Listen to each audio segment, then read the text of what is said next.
Hello and welcome to Leaders of Tomorrow, India's largest platform for entrepreneurs. I'm Sunanda Jaiseelan. If it matters to you, it matters to us. All of your questions related to every aspect of education.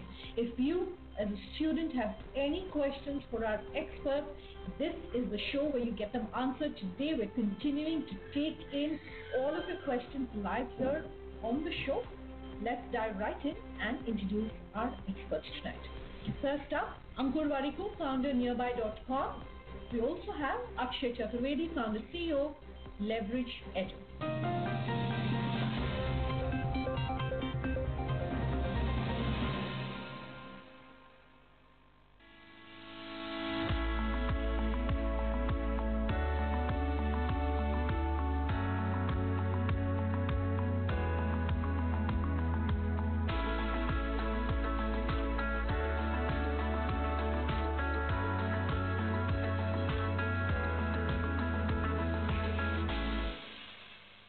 Gentlemen, thank you both very much for taking the time to speak with us here on the show, for answering some of the questions that have come to us from our viewers, and really talking about why we've seen these changes, what are the careers of the future, and all of that.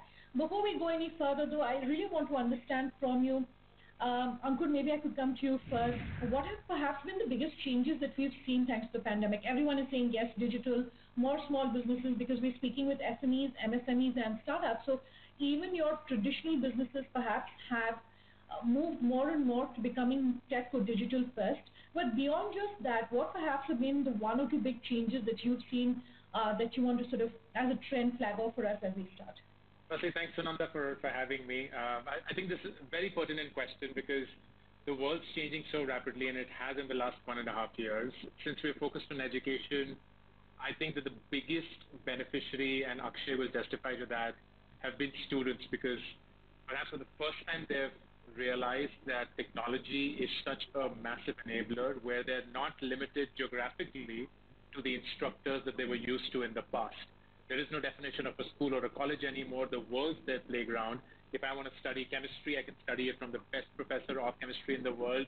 And the same goes for marketing, the same goes for sales, the same goes for finance. And the entire world of education has now opened up, which is both a challenge because now the access is a lot more democratic, but then it is also a massive opportunity because now there's no excuse for you to not be a student the way you always wanted to. Akshay, education has also responded by, at least primary, I'm talking about, largely moving to an online model.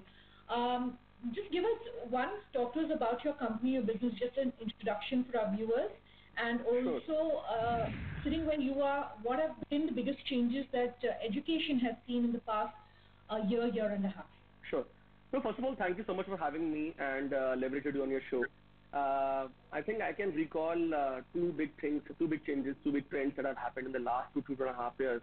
I think the first one is that, and I call this, India has very pertinently moved towards what I call the post-3 idiots generation, where people have realized that I can do what I'm really good at and I can really make a successful career at it. And thanks to that, I think more than 70% people on our platform, we are now the biggest study abroad platform in this country, are opting for courses which were not as popular when I started this business. They're opting for luxury fashion management, brand marketing, nutrition, journalism, fashion, culinary arts, space engineering, whatnot, right? So that is one big change, and I think that is a very, very pertinent change. That is something that is really going to help people do something where they will really enjoy their lives out. I think the second thing that we've realized, and while I agree to a very large degree with things moving online, I think we've also realized that a large segment of higher education cannot be disfranchised or kind of completely broken down like a lot of other categories have. So for example, if I'm going to college, while I can study what I want on the internet, while I can essentially get access to some of the best professors in the world, but I can't have the same bonhomie that I would with the Fortune 500, somebody sits on the board of a big company, sitting out with them across their desk, or living by myself in a foreign country, or learning a host of things. So I think we have also realized that higher education cannot be broken down into just online. And hence this year we are seeing that as soon as the rebound year came forward, there are a lot more people who are kind of looking to be back at campuses as well. So I think the future is more hybrid. It's a mix of things that can be done online really well, things that can be done offline really well and cannot be replicated online.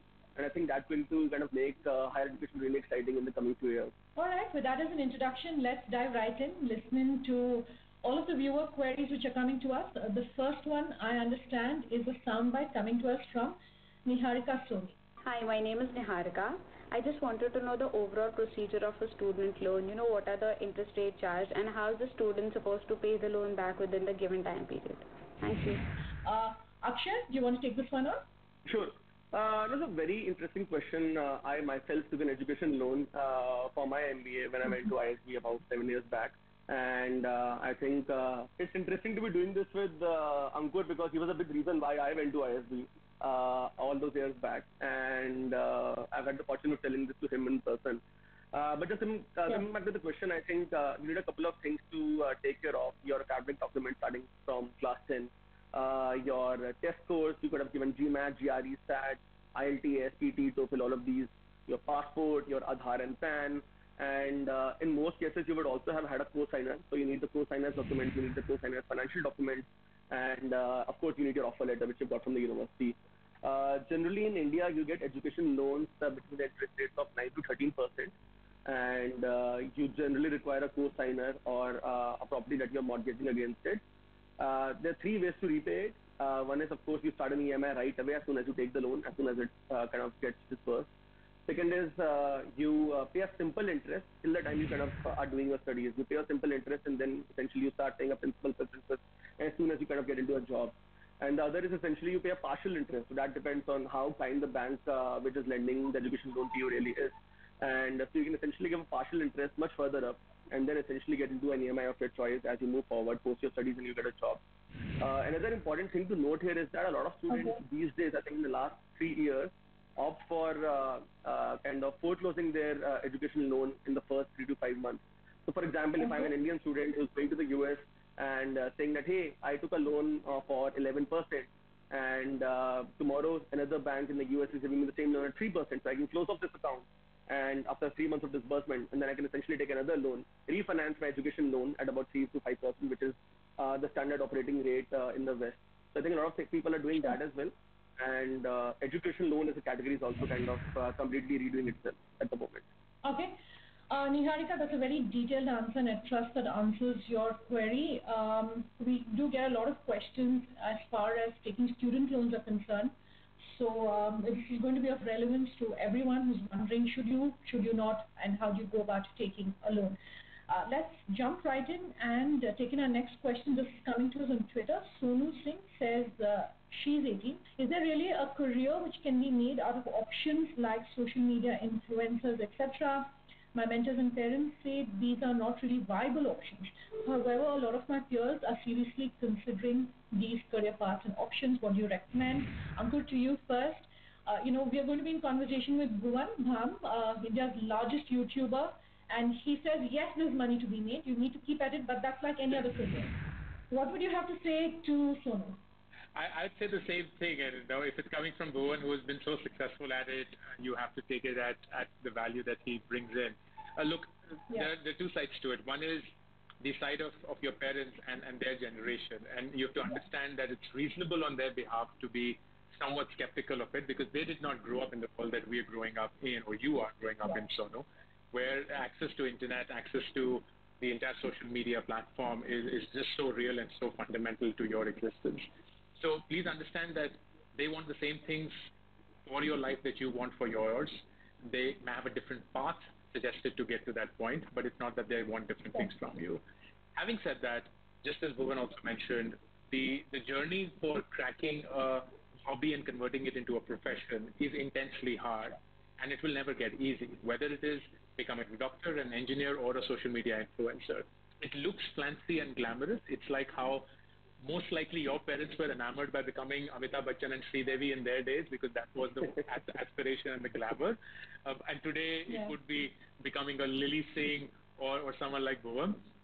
But the idea is it is still hard and it is never going to get easy. So please don't be driven by the glamour of it. There is a lot of work that goes behind it, but it is an absolute legit profession. There is serious money to be made. It can replace any job, any career at its best paying scale as well. It comes with a lot of hard work. One thing that I love asking is, should you have a backup option? For whatever career you may be pursuing, whatever, not a course, but say a career. Do you always have maybe the side hustle, the side gig, if in case this doesn't work, if you're just starting out? So I have a slightly different thesis around that. I believe that financial stability is extremely important in life, and a lot of people dismiss it because it feels like you're becoming a slave or you're becoming someone of a conformist of sorts. I believe that you should have financial stability, whether it comes through a job, whether it comes through any other means, and use your nights and weekends intensely for 6 months, 1 year, 2 years to work on your passion and slowly convert that into a profession. If you don't have a job and you put the pressure of making money on your hobby on day one, you most likely will fail, because that's a lot of pressure to bear with for a hobby that you still haven't figured how it makes money. So please be practical about it. You have a long, long way to go, Sonu. You're only 18.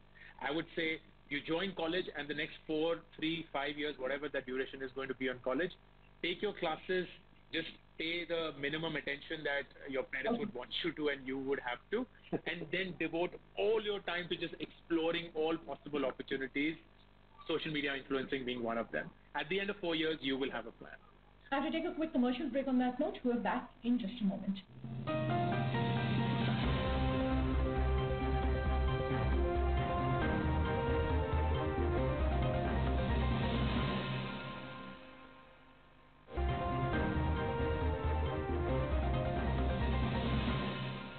Welcome back. You're with us here on this very special week-long series we're doing here on the Leaders of Tomorrow, all of August, where we're focusing on the education space. Today, 2 experts joining us to talk about all things education, taking in questions from you, the viewer.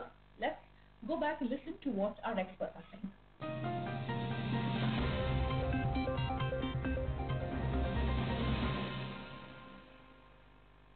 Let's move on to our next question. Prapti Segal has sent us this question. She says, will I stand a good chance of getting that dream job or getting promoted if I don't necessarily have a fancy degree from a foreign university? What do you experts suggest? Ankur, to you first, and Akshay, if you want to jump in, please feel free. No, I think you're putting a lot of pressure on this to say that if you don't have a foreign degree or if you don't have a degree from a fancy institute, you're going to fail in life. That's clearly not true, because you have enough and more examples doing that. What is true, though, is that people who go to really good colleges, they have a good head start. So they might make the break into a great company or a great title, and others may have to prove their worth through their hard work. But if you draw it out over a very long period of time, make it 5 or 10 years, or even more, you will see virtually very little difference between the ones who went to the finest colleges and the ones who worked really hard despite not going to great colleges and still made it. Okay. This next question is for both of you. This is, just to understand from you, since we were talking about careers in social media, etc. Ankur, to you first. Your advice for someone who's looking at those, sort of out there careers. Should you be looking at those? Or like you're saying, work, make the money, and then perhaps look at shoring up your finances for these courses. Should you follow what maybe everyone around you is doing? Should you stick your neck out when it comes to your career? At what point do you say passion versus, hobby versus essentially something that makes sense, is a rational choice? So the truth is that very few of us, particularly in the 20s, will find themselves in a job that from day one fulfills them. And that's true for most of us. We somehow meandered and landed up on the right opportunity for us eventually, but early on we were just as clueless, as confused as everyone else. So if you were one of those lucky few that started with a career that is bang in the middle of your passion and your profession, congratulations, you've cracked it. But for most others who haven't, my suggestion will remain, as I said, please do not dismiss that job just because it doesn't feed your soul, because what it does is it practically gives you the financial stability which is critical in today's world. But keep working on your passion and your hobbies, and don't stick to just one. Keep exploring. Like, I personally suggest people pick up these 1-month sprints in product management or in product development. A sprint is a very important timeline, and I would say career should be looked at 1-month sprints when you're evaluating.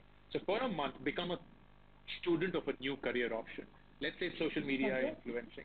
So you, for a month, devote yourself to finding out everything that there is that it takes to become a social media influencer. Pick up courses that you can. Speak to individuals who are doing it. Speak to individuals who used to do it but are not doing it anymore. Identify what works, what doesn't work, what kind of money, what kind of work, what kind of skills so on. And then at the end of that 1 month, ask yourself, do I want to continue with this because I like what I heard, or do I feel this is not for me and I want to move on to the next sprint? And keep doing that. There is no stopping. The 20s should not be a decade for you to settle, as much as the world wants you to settle. Like, shadi kar lo, ghar bana lo, vacation shuru kar lo, and all that. Use your 20s to explore. Don't use it to settle. If you explore right in your 20s, then use your 30s to double down on that, so that by the time you are 40, you either love what you do and it doesn't feel like work, or you've made so much of money that you don't have to work anymore. Actually, do you want to add to that? So I completely agree with what Ankur said. I would just add to it by saying that while there are a lot of new courses that we speak about very fondly, social media influencer being one of them that we're discussing a couple of times here on this show, I think a lot of old courses as well, which are very different, that students are pursuing, have been pursuing for the last many years, that we need to kind of focus more on as well. And for example, at Leverage Edu, we believe Vasudev Kutumbakam, the word is a family. And we tell people that, hey, when you're pursuing something you're really good at, you need to be in a country or you need to be in a region which is the right respect and the right economic opportunity for your career as well. For example, if you're pursuing automotive, you could be great in Germany. If you're pursuing fashion, you need to be in France. If you're pursuing sports management, you could be in Australia or in the UK. If you're pursuing manufacturing or pharma, you need to be in India. So I think given the world has become much more closer thanks to technology, there are great opportunities for us to kind of look at the world as a oyster. So I think it's a good chance for us to also go back to saying, identifying really early, and I think there's a method to madness. That's something that we really kind of believe that we are adding to the word. And try and identify really early. I think completely agree with Ankur. Could you really kind of pursue every career for a month? Or could you really essentially put yourself through exercises where you're meeting a lot of people and trying to understand what is good for you at a very early age? And if you're able to do that, if you're able to kind of give up that time, it will really add tremendous value in terms of how you will lead your 20s and then your 30s, like Ankur. Okay, let's take in our next question then, and this one is coming to us on Facebook, on our Facebook page. How can you also send us your questions? Those details will come to you at the end of the show. Just stay tuned for that. For the moment, let's take in our next viewer question. Rati Jayaraman, she says she's 19. How do I know what a fair or entry-level salary is when I'm going for campus placements? Do I ask the company directly? Will it seem as if I'm being greedy, and will it perhaps impact my chances of getting placed with reputed firms who are coming for these campus placements? A very good question. I know it changes and depends on what industry you're looking at joining, etc. But as a thumb rule, Ankur, to you first, what would be your advice for someone who's starting out, but also perhaps someone who spent say 5 years or 10 years as a working professional? What advice would you want to give them? So, considering this one, which is Rati, who's a fresher, Rati, you have it easy, and I don't mean this as any disrespect. You basically don't have any precedent. So because you've not worked before, there is no compensation benchmark, nothing whatsoever. So trust the organization, because the organization already has its own checks and balances over what they usually pay freshers, and it's unlikely that you can negotiate your way up, because it's more or less a very tight range that it would be as a combination of the college that you are from or the role that you are sitting for. So I'd encourage you to just focus not on the money, but the learning and the opportunity side of it early on in your career. Because if you do that well, then the avenues for you to increase your money thereafter will be far more than you sitting on a higher foundation or sum of money right now. For people who are much further ahead, 5 years, 10 years, and are looking for job changes, this is often asked that what's the right way to negotiate your compensation when you're sitting for job interviews. How do you even get to have a sense of it? Look, the truth is that there are no excuses anymore for you not to know what that range is nowadays. There is enough and more open access information that is available to you through platforms such as Glassdoor, where they will give you the ranges basis your functions, basis your location. You should do the hard work of finding that out from people who have worked in the organizations before and so on. Be prepared and go with that preparation, because if you have data backing yourself up, as against an emotion that I would love to have more money, you will come across as someone who's far more capable of having a good negotiation. Okay, so your recommendation is not if you're a fresher, but if you are in the junior to mid-level, yes, do your homework and don't be shy about asking for more money if needed. Akshay, you want to add to that? Well, I think I completely agree to what Ankur said. I can just look internally. I think Ankur has hired for years and years, so his experience on this is kind of far more than mine is. But today, I think if I look back internally, we are about 400 people at Leverage Edu, and I think 250 to 300 of them are completely freshers, and I completely agree to what Ankur said there. I would like to add that I think it plays out for the first 12 to 18 months, but I think if somebody's really amazing, if somebody's kind of really showing that dedication and is really able to show that aptitude towards learning new things, they can really move within the organization. And their career journey from month 18, I think, to month 30 or month 36, it can be like much different based on how they play out their first 12 to 18 months. And I think that is something that people should essentially aim for. That is the attitude with which I think they should enter the workforce. All right, Ankur, Akshay, thank you so much for your time here on the show. It's been a very interesting chat with the both of you. Thank you for answering all of those questions which have come to us from our viewers. If you have questions about any aspect of your business as an entrepreneur, or if you're a student who has any questions for our experts, do send them in. Our contact details are coming up on your screen as we speak. Thanks for watching.